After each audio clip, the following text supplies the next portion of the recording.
আমি বললাম, আমি ব্যর্থ। আল্লাহ বলেন, বিশ্বাসীরা সফল হয়। আমি বললাম, আমার জীবনে অনেক কষ্ট।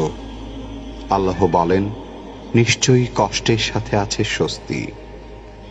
আমি বললাম, আমাকে কেউ সাহায্য করে না। আল্লাহ বলেন, মুমিনদের সাহায্য করা আমার দায়িত্ব। আমি বললাম, আমি দেখতে খুবই কুৎসিত। আল্লাহ বলেন, আমি মানুষকে সৃষ্টি করেছি সুন্দরতম আকৃতিতে। আমি বললাম, আমার সাথে কেউ নেই। আল্লাহ বলেন, ভয় করো না, আমি মুমিনদের সাথে আছি। আমি বললাম, আমার পাপ অনেক বেশি। আল্লাহ বলেন, আমি তওবাকারীদের ভালোবাসি। আমি বললাম, আমি সবসময় অসুস্থ থাকি। আল্লাহ বলেন, আমি কোরআনকে রোগের নিরাময় হিসাবে পাঠিয়েছি।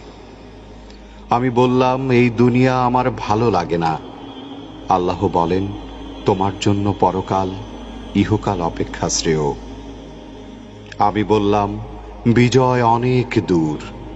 আল্লাহ বলেন, আমার সাহায্য একান্তই নিকটবর্তী। আমি বললাম, আমার জীবনে খুশি নেই।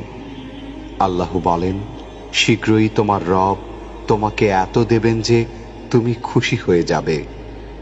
আমি বললাম, আমি সব সময় হতাশ। আল্লাহ বলেন, আর তোমরা নিরাশ হও না এবং দুঃখ করো না।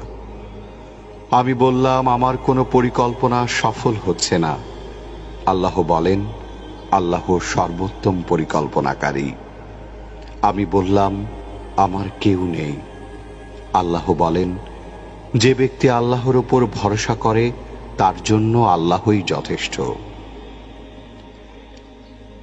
এত নিয়ামতের ভাণ্ডারে থাকার পরেও সন্তুষ্ট চিত্তে আমরা আল্লাহর নিকট শুকরিয়া জ্ঞাপন করি না।